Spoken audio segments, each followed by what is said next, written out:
Hello, LinkedIn, and welcome back to another LinkedIn live session. I've got to admit, right, this one is pre-recorded, so I won't be looking at the comments and chit-chatting with you, although I will be on here when it goes live. So if you've got any questions, then just pop them in and I'll try and reply. But this week we have Ashley Faus from Atlassian, who's the Director of Integrated Product Marketing for Atlassian. I cannot wait for this conversation, because it's been a long time coming, hasn't it, Ashley? It has. It has. The time zones, as you can imagine, with between traveling and living, an ocean away and a continent away. It's a whole thing. Yeah. It's not easy. But I'm going to really enjoy this conversation, because we're talking all about how to become a thought leader and raise your influence and grow on LinkedIn, something Ashley is hugely passionate about. If you check out her on LinkedIn, follow her on LinkedIn, because she shares some amazing content. And the thing that really got my attention, and we will dig on it a little bit later, is the 4 pillars of thought leadership, Ashley. So we will dig on that a little bit later, but we're going to, if you've got an organization of subject matter experts and you're trying to elevate them as influencers, as champions, as ambassadors, call it what you want, then this is what this conversation is about. So Ashley, do you want to just introduce yourself, a bit about your career, how you got to where you are, that kind of thing? Sure. I'm Ashley. I am a marketer, writer, and speaker by day, and a singer, actor, and fitness fiend by night. So I'm actually doing a show. I have a show opening in a couple of days. So I am making good on the singer and actor part of that bio as we speak, which is super fun. In terms of how I got here, it's been kind of a winding path. So I've worked in a number of different industries. I've worked across a number of different areas of the marketing craft. Prior to Atlassian, I was at much smaller companies. So I was, sometimes the only marketer or on a marketing team of just 3 or 4, which means I got to wear a lot of different hats. And specific to this conversation about thought leadership, this kept coming up of like, we're going to do thought leadership for the founders. We need to do a thought leadership campaign. And I'm just like, that's not what this is supposed to be. And I found myself struggling to say what it should be. I could say what it wasn't, but I was struggling to say what it should be. And so I wrestled with this problem and this definition for the better part of a decade before I finally landed on the 4 pillars. It's interesting. I share this and I talk about this a lot. And I've had some people ask questions where I'm like, actually, I should probably update that. Oh, interesting. I think I actually need to add to this, right? So that's one thing that I will say in terms of, pushing back even on my own framework to say it's a framework. It's not rules. It's not a hard deadline. And it does evolve as the market evolves, as technology changes and those kinds of things. So it's been a fun journey. And I think I've landed on something that works really well for the most part for me and seems to resonate with other people. Oh, that's so cool. And actually, this is a really interesting point about thought leadership. What is it? What does it mean to different people? What does it mean in the context of LinkedIn, in your opinion? I actually think that thought leadership exists and LinkedIn is just one place where you can share your leading thoughts. So if we go to the core definition of those 2 words, thought and leadership, it's have thoughts and be a leader. And so one of the ways that you do that in terms of, being a leader is to build a following. And LinkedIn is a place where you can build a following. I think a lot of people think that because they share often on LinkedIn or because they have a large following on LinkedIn, that automatically makes them a thought leader. And that's not true. I also think that you don't have to be on LinkedIn. If your audience is not on LinkedIn, you could be a thought leader without being on LinkedIn. Given that I work in B2B marketing and B2B SaaS, generally my audience is on LinkedIn. So for the most part, the folks that I'm talking to, I'm hard pressed to tell them that LinkedIn is not a place where they should be spending time and building. There are some industries and some audiences that don't spend time there, but if you're dealing with knowledge workers, which is, most of what our audiences are, they are probably spending time on LinkedIn. Yeah, that is such a great point, because it depends where your audience is. I mean, some customers are saying like Reddit forums or LinkedIn groups or other forums, or there's other places. So don't always think that's where it is. So I think that's a great example. I'm already going off script, so sorry, Ryan, who is still in the background. I gave you permission before we started. I was like, we're going to talk about what we talked about. So I know I will come back to the question because some juicy ones in there. So I will do. And we've not got our audience, which is a shame, but it's fine. So you work with Atlassian. So quite often I hear a lot, but this is such a topical thing at the moment, having subject matter experts become influencers in their own right, that kind of thing. Is there, how do you get on with encouraging technical people? So I'm going to just say technical people who don't want to be famous. They don't want to be celebrities. They don't want to be popular. They don't want to be an influencer because to them, that's an Instagram, influence.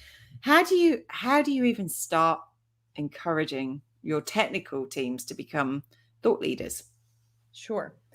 I'll say one spicy thing, which is that I actually no longer think that if someone genuinely hates social media, hates being on stage, hates doing podcasts, hates writing long form content, only wants to be behind the curtain and behind kind of the walled garden of the company, I actually no longer spend my time trying to convince those people to be out in the world.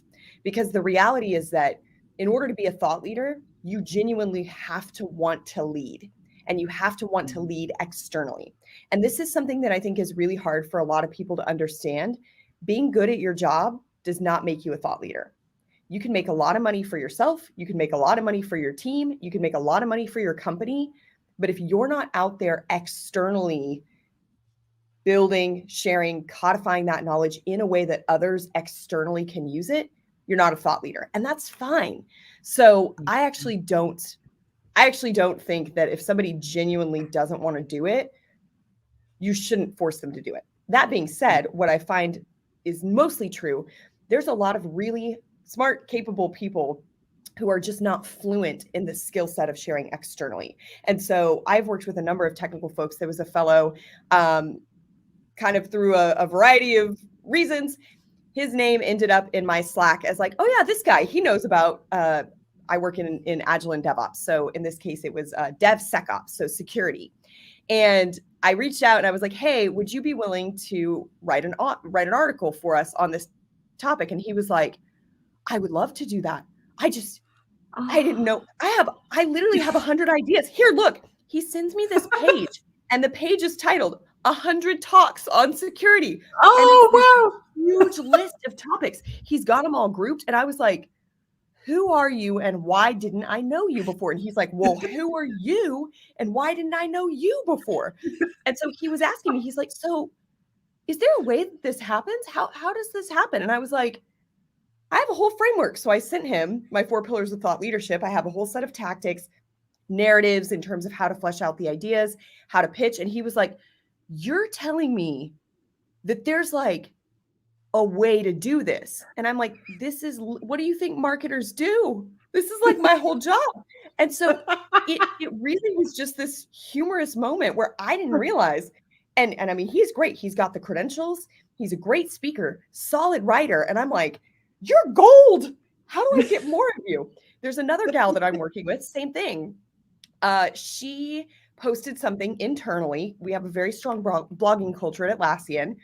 And this is another great way to find it, is find the people who are already sharing. If you have a strong internal culture of sharing and presenting, and you see somebody who's a great presenter or a great writer, talk to them if they'd be willing to share externally. So I stumbled on something she wrote internally, and I was like, who are you? I look her up on LinkedIn, and she posts all the time. She speaks, and I'm like, I need to know you, right? So now we're working together. We go to her if we need expertise. She's an expert in platform engineering and microservices, head of engineering, excellent profile, excellent speaker, excellent writer, same thing. So in some cases, it's mostly an issue that they just don't know what's possible and they're not fluent in the skill set. And so they think it's a big lift.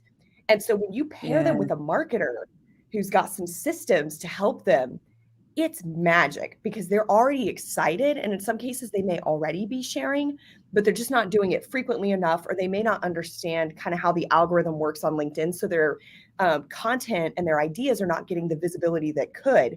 And so when you pair them with a marketer, you've got that core subject matter expertise. And now you've got someone who's fluent in making sure that that reach and engagement travels.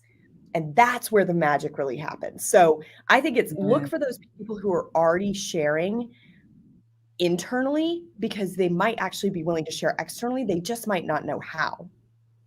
I think that's such a brilliant point, because I have seen mistakes in the past where people go, you, and you. You're really socially active, so we want you to be an expert on this and you to be an expert on that. Okay, that's not the way to do it. The other way is you, and you. You're not socially active, but you are experts, so we're going to make you socially active. that also Correct. isn't the way to do it. But what you've done, actually, I think is really important, is highlighted that you go after the individuals. This is not a mass market play, right? This is not a volume conversation. This is just one noticing and elevating. And this is not, we're not talking lots and lots of people here. We're just talking about the right people. I love this. It's brilliant. Right, you've mentioned the framework. I don't want to keep everybody waiting, because we have people watching this live and we have people on the podcast. So let's just talk about that. Can you walk us through this framework? Because this is why I noticed you, and this is how we started our conversation. So could you just walk us through that, the pillars and what it means and how it works? Sure. So there's 4 pillars. It is credibility, profile, being prolific, and strong depth of ideas. And so the pillars work together in tandem. And basically the way, in order for you to be able to track it, there's 3 levels. So there's kind of the first level where you're not really doing great in any of them, middle level where you're doing okay, and then obviously the top level is where you're an expert, you're clicking, all of that. So I'll talk through a little bit of each pillar. So credibility, this is, do people believe you when you say things? This is what a lot of people think of when they think of a subject matter expert, that they have strong credibility. One kind of heuristic to determine if you have credibility is how often are you asked to cite your sources versus how often you are cited as the source. So actually a perfect example is this framework. When I first started talking about this and I first introduced it, people kept asking me, they're like, where did you get this from? Is this yours? Did you make this up? And I'm like, yep, this is my work. This is what I do, right? Now that I've been talking about it for a couple of years, nobody asks me that. And in fact, the opposite is true. People frequently will tag me and say, oh, have you seen Ashley's 4-pillar framework? Oh, have you seen Ashley's thought leadership framework? You know who has a great thought leadership framework? Ashley. And so I've seen that transition from people asking me if I made this up or if I got this from somewhere, to now people saying, oh yeah, this is yours. And in fact, other people can use it. So that's one transition that I've seen in my own credibility. The next is profile. This is what a lot of people think of when they think of an influencer or famous people. And particularly in the context of what this framework was meant as, it's actually not famous people. It's not musicians. It's not celebrities. It's not an outfit of the day and just curating, right? This is really how many people know you and what is the nature of that network. So as you move up, you'll start to notice that you get accepted more when you pitch at conferences. You get accepted more, or you're included more in more prestigious outlets for your writing. You'll find that you get more inbound requests than you having to go outbound. So as you start to see that transition, that's indicative of you starting to grow. The other piece of the profile pillar that you'll notice is when you're smaller, when you're just starting out, you actually personally know or have met the majority of your network. Versus once you get bigger, a lot of people know you, but you may not know them. So again, I have around 10,000 followers on LinkedIn. I obviously don't know all 10,000 of those people, right? At some point when I only had, a couple hundred followers, I had actually probably met them at a conference, or I was following them first or something like that. So that's another shift. And then the prolific piece. So this is the one that I'll say, this is 100% in your control. And this is talking about how much content you're creating and how many channels you're on. So the most, well-known thought leaders create a lot of content in a lot of different types of assets and formats, and they're on a lot of different channels. So this is another differentiator between an influencer and a thought leader. Usually influencers are particularly active in one format on one channel. So they're really good at TikTok, or they're really good at Instagram. Even on LinkedIn, they're really good at LinkedIn, but they're not really speaking. They're not doing podcasts. They're not on YouTube. They haven't written a book. They don't blog, right? They're kind of just building on LinkedIn or Twitter. So this is an area, and again, we'll talk about how you move from subject matter expert to thought leader. But one of the biggest pieces is getting prolific externally, and that consistency. And then finally, depth of ideas. So this is really about the core of being innovative, original, creative, and looking at the different levels. The thing I'll call out here, it's been said, there is nothing new under the sun, which I agree with. However, you are doing things in a way that are unique to you. No one has your exact experience or background. And so codifying those ideas, maybe you're applying the same tactic, but to a new problem. Maybe you're applying a new strategy, but in a completely different domain. Maybe there's a tried and true strategy from another domain that you've brought into your own domain. That's a way for you to continue to be innovative, creative, new, original, all of those words that you associate with a visionary, even though most of us are not actually going to be visionaries. Yeah. What an amazing journey. I'm curious though about your journey, because you did talk a little bit about, that's when I noticed that I was being, quoted as the source rather than people asking me what the source were. So how long do you reckon it took? Did you consciously go into this? This is more of a personal question, but from your own journey, did you consciously go into this going, yep, this is what I'm going to do? Or did it just happen naturally? That's my first question. The second one is how long it took, roughly. Yeah, it's interesting. I actually went about this a little bit in a different way. So part of that singer actor background, I have a musical theater background. I love performing. I love being on stage. I love public speaking. Like, it's the biggest adrenaline rush. It gives me the most energy. I love being on stage. So I actually started this journey because I wanted to be on stage more. And I was like, I see these people speaking. How do you do that? And so I actually started, pitching and trying to figure out how to speak more. And I realized that having that credibility in terms of the ideas actually, in my case, came from writing. And so I started doing a lot more writing so that I would say, okay, I actually have something to say. Then I started getting on stage. And then as I started to try to get onto bigger or more prestigious stages, I realized that they wanted to see that I had, a following on Twitter at the time, Twitter and or LinkedIn. And so I was like, okay, I need to build a following on LinkedIn, even though I have this credibility from a speaking standpoint. So I did have stuff I wanted to say, but I was more interested in like, how do I get on stage? And I want to be known as an expert in my field. And so as I started to figure that out, it was like, well, what am I going to talk about? And then I went back to the problems I was wrestling with in my own work. And I started to kind of say, how am I solving these problems? If I'm explaining it in a new way that seems to resonate, how did I come up with that way to explain it? That's going to be my talk. So I was actually driven by getting on stage and less driven by, I've just been wrestling with this problem for so long and now I've solved it and people think it's a great solve and I should talk about it. It was like, I have to have something to talk about.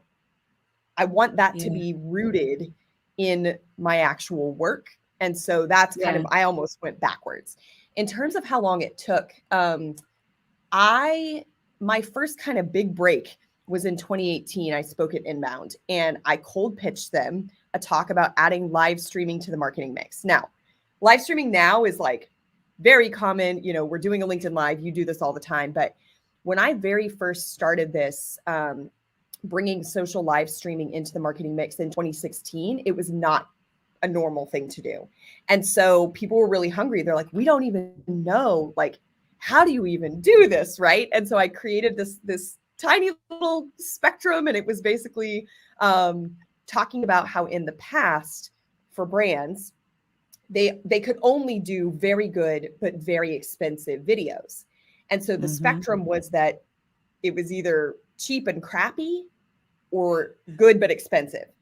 And I said that live streaming actually widened that spectrum and added this huge middle ground of moderate but authentic. And so it was fairly cheap. You could have a webcam, you could have a good phone. The phone was automatically connected to the internet, so you didn't need all of the editing tools. You could just go live. And if you were engaging and authentic, people expected that, right? So there was a time and a place to use the good but expensive videos, but actually live streaming could fill a big portion of that spectrum that used to be occupied by only terrible and cheap. So that was kind of my big break, but I would say I'm still on this journey. My following has not skyrocketed like it has for some folks. I didn't suddenly get a keynote at TED. You know, I think I'm a much better case study than a lot of these people where they're like, I grew 100,000 in 2 months. Like, okay, that's great for you, but most people aren't doing that, right? Hey, the TED Talk's in the pipeline, I'm sure, Ashley. Don't worry. Thank you. We'll maybe say that louder for the people in the back, just in case there's a TED organizer sitting back there. We'll mention them. Don't worry. Thanks. But it's interesting. Your strategy was very deliberate, actually. So that's the key thing I take away from this. Is like, you know, this is my objective. How do I get there? It's like, how do I get there? How do I do this? Very determined, very deliberate, and so I think that's quite interesting. Oh gosh, I'm looking at my. Oh, forget that. I'm not going to look at that. I'm thinking. What's on your mind? Well, because I'm sitting here thinking subject matter experts. Or, you know, you talked a little bit about the difference between subject matter expert, thought leader, influencer. You know, just explain the difference, please, in your words. Sure. So influencers tend to have a very high profile, but they tend to be shallow on depth of ideas. So they're not generally creating new and original things. They tend to be very good curators.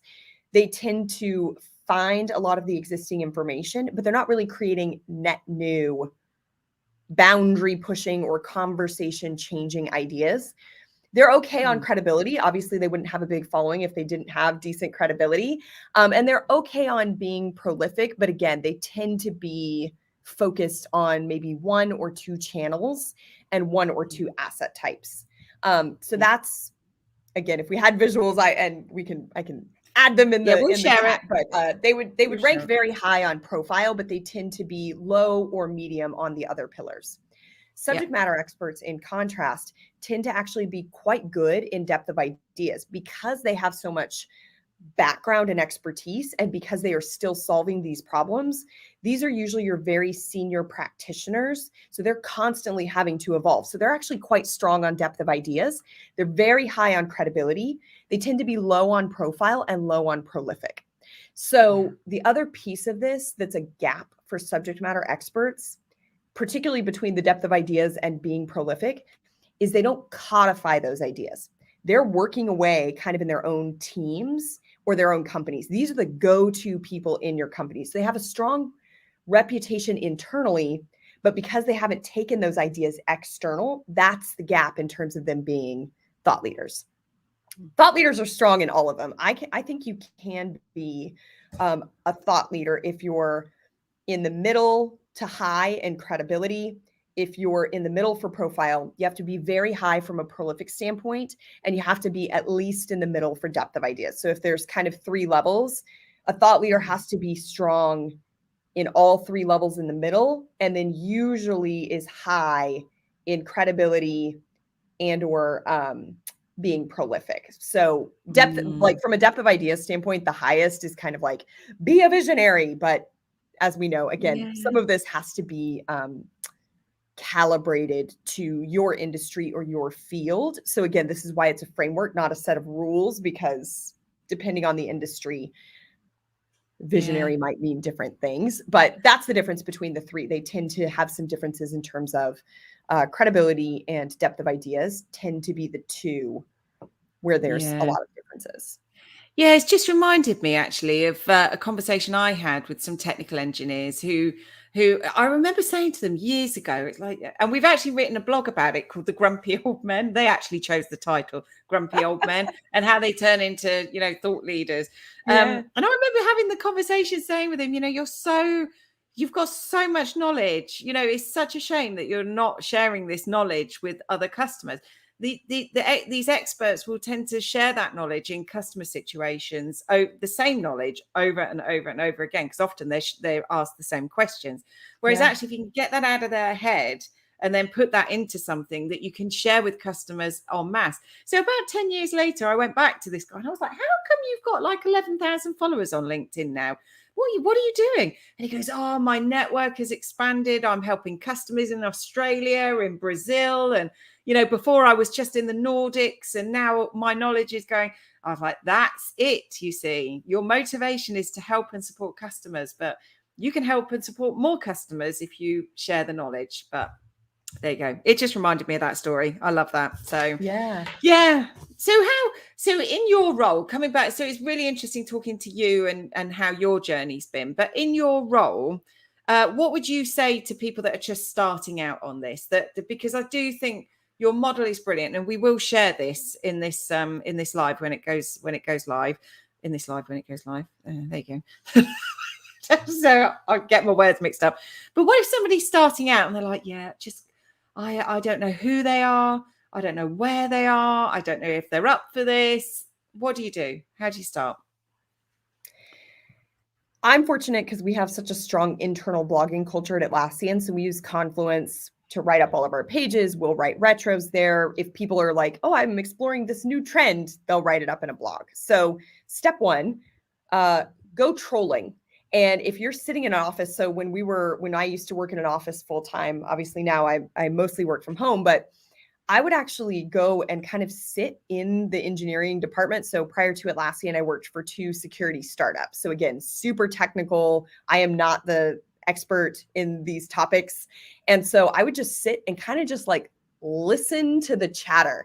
And people would be talking across, their desks from each other, or they'd be pair programming. And I'm just listening. And then every so often something would come up and I'd be like, what are y'all talking about? What is that? Do we do that? Can I have it? And they're like, I don't know who you are and why you're so interested. You have no idea what you're talking about, but you apparently are very interested, right? And so that was one way, was to just lurk in the conversations. The other thing I would do, because there was always whiteboards around and they would have all of these scribbles on them. And I'm like looking at the whiteboards and I'm like, that seems interesting. I don't quite know why, but something about that, right? So wherever that information is that you can lurk, do that. Lurk in the Slack rooms, join the technical Slack rooms, and just see what are the trends that they're talking about. What are the bugs that they're dealing with? What are the security issues that are coming up? Like whatever the thing is. Again, working in DevOps and platform engineering and DevSecOps, I'm always, anytime there's a new trend in this security thing, I'm like, does somebody want to talk about that? Right. So we, lurk in those conversations. So that's the first thing. If there is no place for you to lurk, join the town halls. Go listen to the presentation, read the press where your CTO is quoted or your CIO is quoted. Usually there will be something in there where you can start to say, okay, this was a big project. Why was it hard? Keep an eye on the trends too. So even from a marketing standpoint, like what's the intersection of technology and marketing? So when GDPR came around at this point, almost a decade ago, that fundamentally changed the way we do marketing because of the way the technology worked. Not like we had to change, the laws changed, which meant that the technology changed, which meant that we had to fundamentally change how we do marketing. If you're trying to get technical content, pop up to that layer. What about the technology was changing? Did we influence that? Do we have something that influences that? Like, what's happening there? Again, from a privacy standpoint, from a data standpoint, from a data residency standpoint, there was massive implications for a number of topics that my company at the time was interested in that I could grab onto as a marketer because it was related to GDPR. So that's another way, is kind of looking at those trends and saying, is there something at the technology layer that's changing? And then you can say, who here might have the right title or background or experience to talk about that? That's the second way. And then the third way is kind of just generally being interested in the space. Like you have to fall in love with the audience. And I think this is something that's hard. A lot of marketers think that knowing your audience means just understanding them from a buyer or a user standpoint. Yeah. But you have to actually love them as whole humans.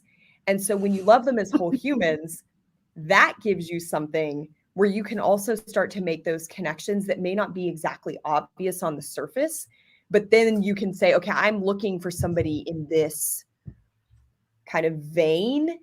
And it's not just, hello, I'm looking for a CIO with 20 years of experience in small to medium size, but like, that's fine. But what about your CIO or your CTO or your, principal architect? What makes them interesting? And how can you build that relationship beyond just, hello, can you write me an article on DevSecOps, right? Like, that's great, but I can get somebody to write I could probably find a ghostwriter to write that article, but it's not going to have the insight that it has when I built, compared to what I've built with my relationship with that coworker, because I think of them as a whole human.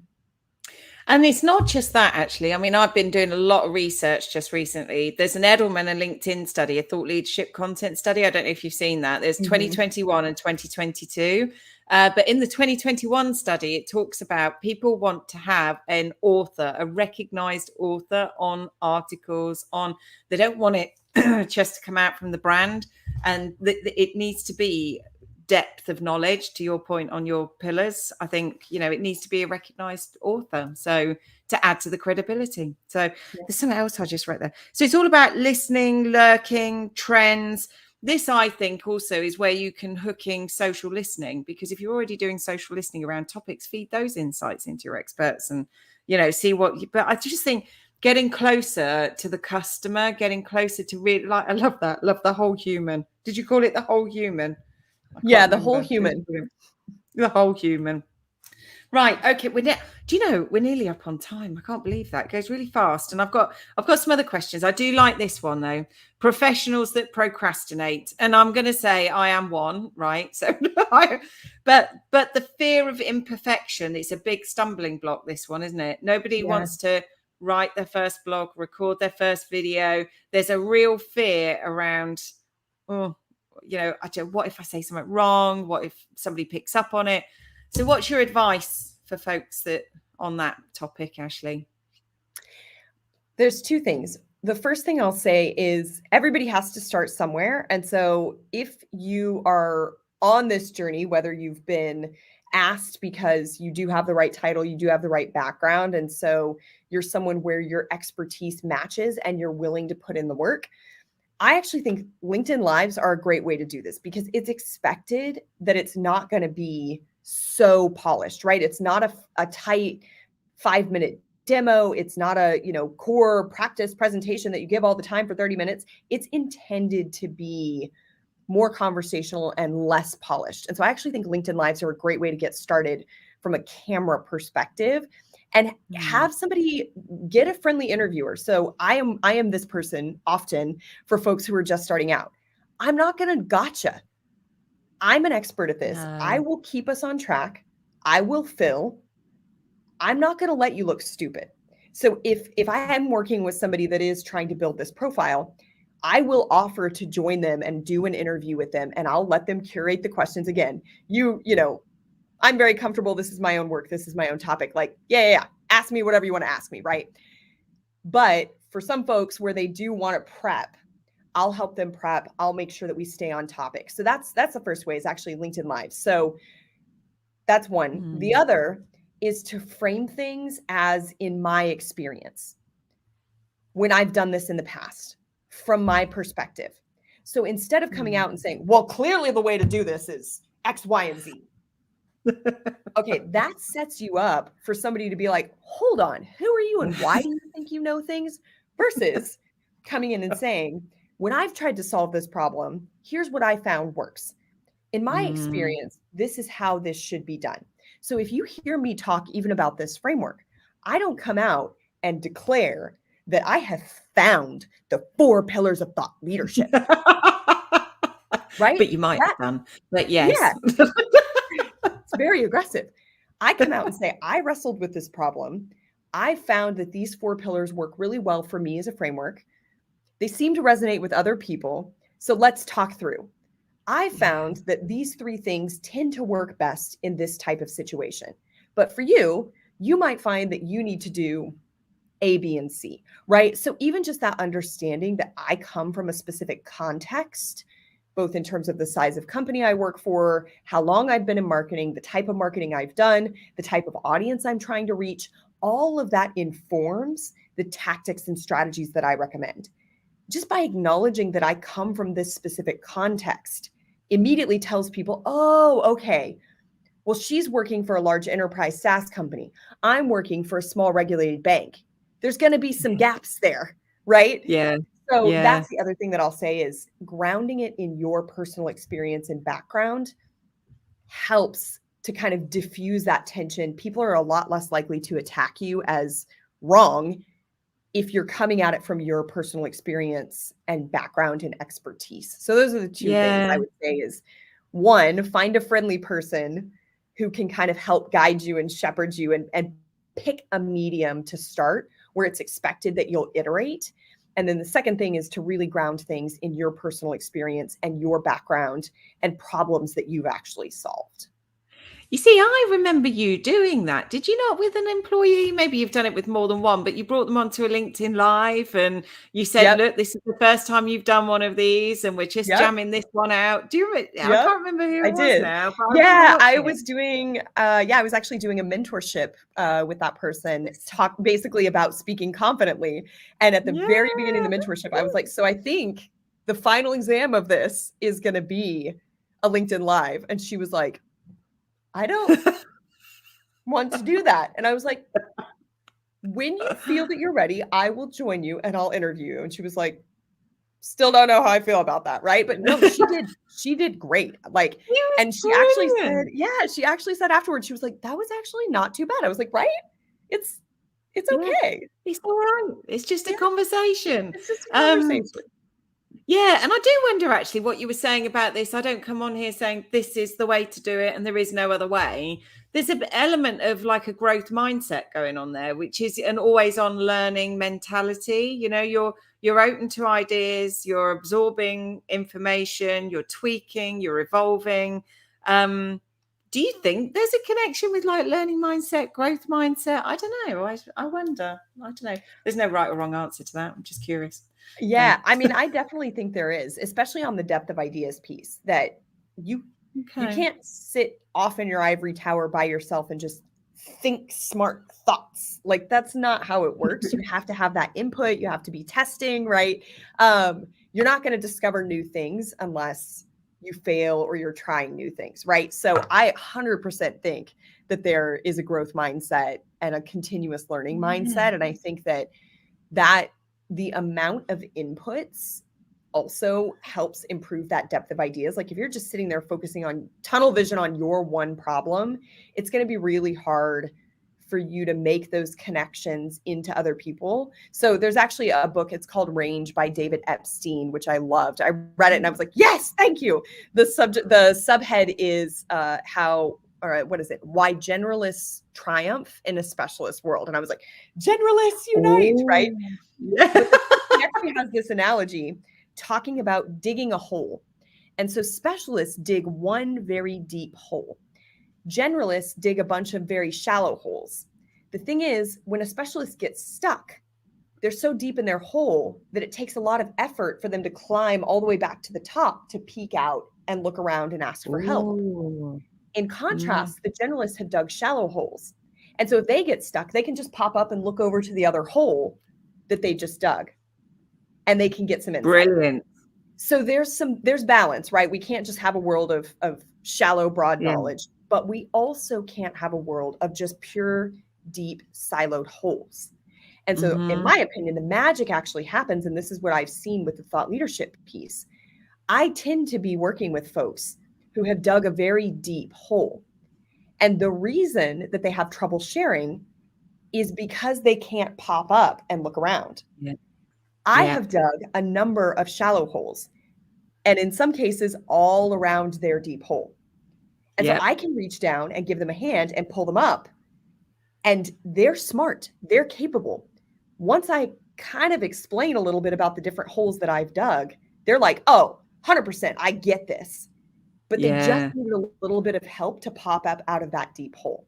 And so that's the piece where I think it's really fun, because I get to go around and be like, oh, who are you down there? Do you wish to pop up a bit? And they're like, yes, but I'm stuck. I'm like, no, you're not. Let me give you a hand. I pull them just high enough to where they can push themselves out and look around, right? So again, this is not, I want to be very clear. I think this is the other thing.